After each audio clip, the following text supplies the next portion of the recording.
ಕರ್ನಾಟಕ ಕಾಂಗ್ರೆಸ್ನ ಆಂತರಿಕ ರಾಜಕಾರಣದಲ್ಲಿ ಮುಖ್ಯಮಂತ್ರಿ ಹುದ್ದೆಯ ಸಿಂಹಾಸನ ಸಮರ ಬೂದಿ ಮುಚ್ಚಿದ ಕೆಂಡದಂತೆ ಮತ್ತೆ ಭುಗಿಲೆದ್ದಿದೆ. ಕದನ ವಿರಾಮ ಘೋಷಿಸಿ ಸೈಲೆಂಟ್ ಮೂಡ್ಗೆ ಜಾರಿದ್ದ ನಾಯಕರು ಅಧಿವೇಶನದ ಕೊನೆ ದಿನ ಬಿರುಗಾಳಿಯನ್ನೇ ಎಬ್ಬಿಸಿದ್ದಾರೆ. ಇಂದು ನಾನು ಮುಂದೆಯೂ ನಾನೇ ಸಿಎಂ ಅಂತ ಸಿದ್ದರಾಮಯ್ಯ ವಿಧಾನಸಭೆಯಲ್ಲಿ ಗಟ್ಟಿ ಧ್ವನಿಯಲ್ಲಿ ಘೋಷಣೆ ಮಾಡಿದ್ದು, ಬ್ರೇಕ್ಫಾಸ್ಟ್ ಬಳಿಕ ಕೊಂಚ ತಣ್ಣಗಾಗಿದ್ದ ಹಂಚಿಕೆ ಸೂತ್ರದ ಗೊಂದಲ ವೈಲೆಂಟ್ ಸೌಂಡ್ಗೆ ತಿರುಗಿಸ್ತಾ ಇದೆ.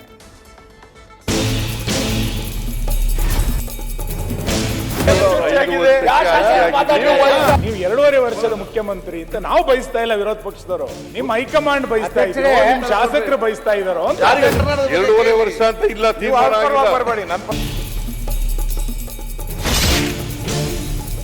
ಈಗ ಅದೊಂದು ಮಾತು ಹಿಂಗೆ ಹೇಳ್ರಿ, ನಾನೇ 5 ವರ್ಷ 2.5 ವರ್ಷ ಆಗಿದೆ, ನಾನೇ ಮುಖ್ಯಮಂತ್ರಿ. 5 ವರ್ಷನೂ ಮುಂದೆನೂ ನಾನೇ ಇರ್ತೀನಿ.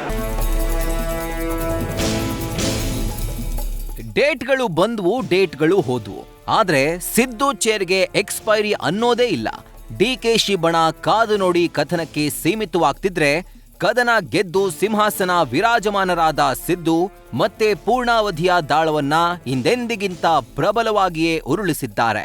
ಈ ಮೂಲಕ ಕೈಮನೆ ಬೆಳಕಿಂಡಿಯಲ್ಲಿ ಆಂತರಿಕ ಸಮರಕ್ಕೆ ಮತ್ತೆ ಕಿಡಿ ಕಾಣಿಸ್ತಾ ಇದೆ. ಅಧಿಕಾರ ಹಂಚಿಕೆ ಗಜಪ್ರಸವ ಅನ್ನೋದು ಕ್ಯಾಲೆಂಡರ್ ಹಾಳೆಗಳು ಗಟ್ಟಿಯಾಗಿ ಪಿಸುಗುಡ್ತಿವೆ. ನಾವು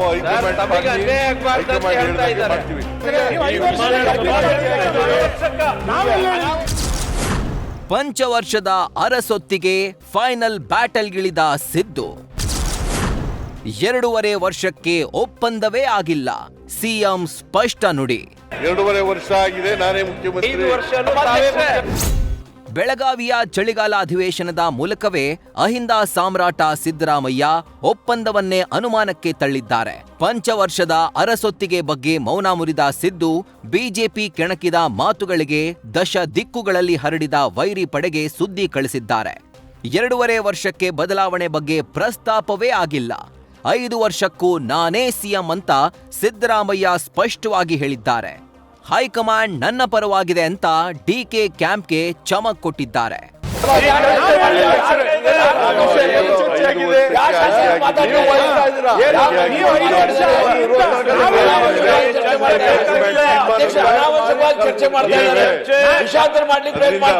ಮಾನ್ಯ ಅಧ್ಯಕ್ಷರೇ, ನಾನು ಅವ್ರಿಗೆಲ್ಲ ಉತ್ತರ ಕೊಡಕ್ ಹೋಗಲ್ಲ. ಇದು ನಮ್ಮ ಪಾರ್ಟಿ ವಿಚಾರ, ನಮ್ಮ ಸರ್ಕಾರದ ವಿಚಾರ. ಸರ್ಕಾರ ಅಲ್ಲ, ನಮ್ಮ ಪಾರ್ಟಿ. ನಾವು ಹೈಕಮಾಂಡ್ ಮಾಡ್ತೀವಿ, ಅದು ಬೇರೆ ವಿಚಾರ. ಬಟ್ ಈಗ ನಾನೇ ಮುಖ್ಯಮಂತ್ರಿ. ಅಧ್ಯಕ್ಷರೇ, 2.5 ವರ್ಷ ಆಗಿದೆ, ನಾನೇ ಮುಖ್ಯಮಂತ್ರಿ. 5 ವರ್ಷನೂ ಮುಂದೆನೂ ನಾನೇ ಇರ್ತೀನಿ. ಮುಂದೆನೂ ನಾನೇ ಇರ್ತೀನಿ. ಬಜೆಟ್ ಯಾರು ಸರ್? ಅದೇ ಬೇಕಾಗಿರೋದು. ಸಿಎಲ್ಪಿ 5 ವರ್ಷ ಆಯ್ಕೆ ಮಾಡಿದ್ದೋ 2.5 ವರ್ಷಕ್ಕೋ? ಮತ್ತೆ ಮತ್ತೆ ಸಿಎಂ ಸಿಂಹಾಸನದತ್ತವೇ ಬಾಣಗಳ ತೂರಿದ ಅಶೋಕ್. 2.5 ವರ್ಷ ಅಂತ ಹೇಳೇ ಇಲ್ಲ. ಕರೆಕ್ಟ್ ಆಗಿ ಹೇಳಿ ಅಂತ ಅಶೋಕ್ ಬಿಟ್ಟ ಪ್ರಶ್ನೆಗೆ ಸಿದ್ದರಾಮಯ್ಯ 2.5 ವರ್ಷ ಅಂತ ಹೇಳೇ ಇಲ್ಲ ಅಂತ 2 ಬಾರಿ ಪ್ರಸ್ತಾಪಿಸಿದ್ರು. 2.5 ವರ್ಷ ಅಂತ ಹೇಳೇ ಇಲ್ಲ. ನಿಮ್ಗೆ ಯಾಕೆ 2.5 ವರ್ಷ ಅಂತ ಹೇಳಿಲ್ಲ. ನಾನು ಹೇಳಿದ್ದು ಸ್ವಲ್ಪ ಸಮಾಧಾನ, ಸ್ವಲ್ಪ 2.5 ವರ್ಷ ಅಂತ ಇಲ್ಲ. ಬರಬೇಡಿ, ನನ್ನ ಪರವಾಗಿ. ಶಾರೀರಿಕವಾಗಿ ನಿಶಕ್ತಿ ಇದೆ, ಆದ್ರೆ ರಾಜಕೀಯ ನಿಶಕ್ತಿ ಇಲ್ಲ. ಸದನದಲ್ಲಿ ಸಿಎಂ ಕುರ್ಚಿ ಗೊಂದಲಕ್ಕೆ ಸಿದ್ದರಾಮಯ್ಯ ಸ್ಪಷ್ಟನೆ. ರಾಜಕೀಯವಾಗಿ ನಿಶ್ಶಕ್ತಿಯಾಗಿದ್ದೀರಿ ಅಂತ. ಸುನಿಲ್, ರಾಜಕೀಯವಾಗಿ ಯಾಕೋ ನಿಶಕ್ತವಾಗಿದ್ರಿ, ಇವತ್ತು ಜೋಶ್ನಲ್ಲಿದ್ದೀರಿ ಅಂತ ವಿಪಕ್ಷಗಳು ಕಾಲೆಳೆದ್ವು. ಇದಕ್ಕೆ ಸ್ವಾರಸ್ಯಕರವಾಗಿ ಆನ್ಸರ್ ಮಾಡಿದ ಸಿದ್ದು, ಶಾರೀರಿಕವಾಗಿ ನಿಶಕ್ತಿ ಇದೆ, ಆದ್ರೆ ರಾಜಕೀಯ ನಿಶಕ್ತಿ ಇಲ್ಲ ಅನ್ನೋ ಮೂಲಕ ಚದುರಂಗಕ್ಕೆ ಸಿದ್ಧ ಅನ್ನೋ ಸಂದೇಶ ನೀಡಿದಂತಿತ್ತು. ಇತ್ತೀಚೆಗೆ ನೀವು ರಾಜಕೀಯವಾಗಿ ನಿಶ್ಶಕ್ತಿಯಾಗಿದ್ದೀರಿ ಅಂತ ಸಾರ್ವಜನಿಕ ಚರ್ಚೆ ಇರೋದು. ನಿಮ್ಮ ಆರೋಗ್ಯದ ನಿಶ್ಶಕ್ತಿ ಬಗ್ಗೆ ಚರ್ಚೆ ಇಲ್ಲ. ರಾಜಕೀಯವಾಗಿ ನಿಶ್ಶಕ್ತಿಯಾಗಿದ್ದೀರಿ ಅಂತ. ರಾಜಕೀಯವಾಗಿ ನಿಶಕ್ತಿ ಅನ್ನೋ ಪದ ನನ್ನ ಹತ್ರ ಇಲ್ವೇ ಇಲ್ಲ. ರಾಜಕೀಯವಾಗಿ ನಿಶಕ್ತಿ ಯಾವಾಗಲೂ ಕೂಡ ಇಲ್ಲ, ಮುಂದಿನೂ ಕೂಡ ಇರೋದಿಲ್ಲ, ಹಿಂದಿನೂ ಕೂಡ ಇಲ್ಲ, ಈಗಲೂ ಕೂಡ ಇಲ್ಲ. ಆದ್ರೆ ಇಷ್ಟಕ್ಕೆ ಬಿಡದ ಬಿಜೆಪಿ ಹಿರಿಯ ಶಾಸಕ ಸುನಿಲ್ ಕುಮಾರ್, ನಾವು ನಿಮ್ಮನ್ನ 2.5 ವರ್ಷ ಅಂತ ಭಾವಿಸ್ತಾ ಇಲ್ಲ, ನಿಮ್ಮವರೇ ಹೇಳ್ತಿದ್ದಾರೆ ಅಂತ ಕಿಚಾಯಿಸಿದ್ರು. ಆಗ್ಲೂ ಸಿದ್ದು ಬಾಯಲ್ಲಿ ಬಂದದ್ದು ಅದೇ ಉತ್ತರ, ನಾನೇ ಮುಖ್ಯಮಂತ್ರಿ. ನೀವು 2.5 ವರ್ಷದ ಮುಖ್ಯಮಂತ್ರಿ ಅಂತ ನಾವು ಬಯಸ್ತಾ ಇಲ್ಲ, ವಿರೋಧ ಪಕ್ಷದವರು. ನಿಮ್ಮ ಹೈಕಮಾಂಡ್ ಬಯಸ್ತಾ ಇದ್ರು, ನಿಮ್ಮ ಶಾಸಕರು ಬಯಸ್ತಾ ಇದಾರೋ ಅಂತ.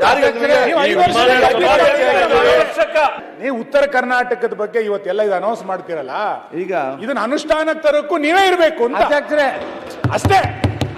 ಪರವಾಗಿರೋ ನೀವು ಅರ್ಥನೆ ಮಾಡ್ಕೋತಾ ಇಲ್ಲಲ್ಲ, ನಾನೇ ಇರ್ತೀನಿ ಅಷ್ಟೇ ಹೇಳಿ.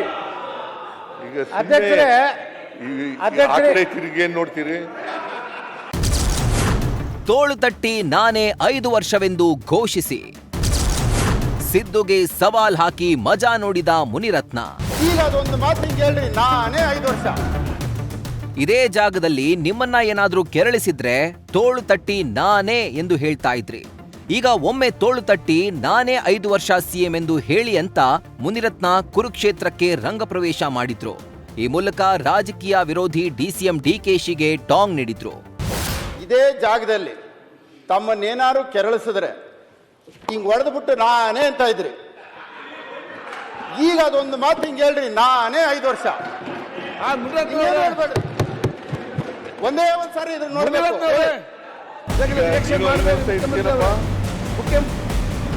ಇದೇ ವೇಳೆ ವಿಪಕ್ಷಕ್ಕೆ ಮರು ಸವಾಲ್ ಹಾಕಿದ ಸಿದ್ದರಾಮಯ್ಯ ತಮ್ಮ ಬಾಣವನ್ನ ಅಶೋಕ್ ಕಡೆ ತಿರುಗಿಸಿದ್ರು. ಆಯ್ತು, ಅಶೋಕ್ ಕೂಡ ನಾನೇ 5 ವರ್ಷ ವಿಪಕ್ಷ ನಾಯಕ ಅಂತ ಹೇಳ್ತಾನಾ? 5 ವರ್ಷ ಇರ್ತೀವಿ ಲೀಡರ್ ಆಫ್ ದಿ ಅಪೋಸಿಷನ್ ಆಗಿ. ಯಡಿಯೂರಪ್ಪ 5 ವರ್ಷ ನಾನೇ ಸಿಎಂ ಅಂದ್ರು, ಇದೆಲ್ಲ ರಾಜಕೀಯ ಅಂದ್ರು. ಅಲ್ಲಿಗೆ ಅಧಿಕಾರ ಹಂಚಿಕೆ ಬಗ್ಗೆ ನೀರಿನ ಗುಳ್ಳೆಗೆ ಸಿಎಂ ಸಿದ್ದು ಎಳ್ಳು ನೀರು ಬಿಟ್ರು.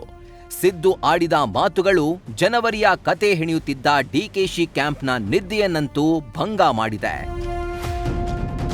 Harish Kakol, political bureau, news first. News first ನಿರ್ಭೀತಿಯಿಂದ ನಿಮ್ಮ ಪರವಾಗಿ.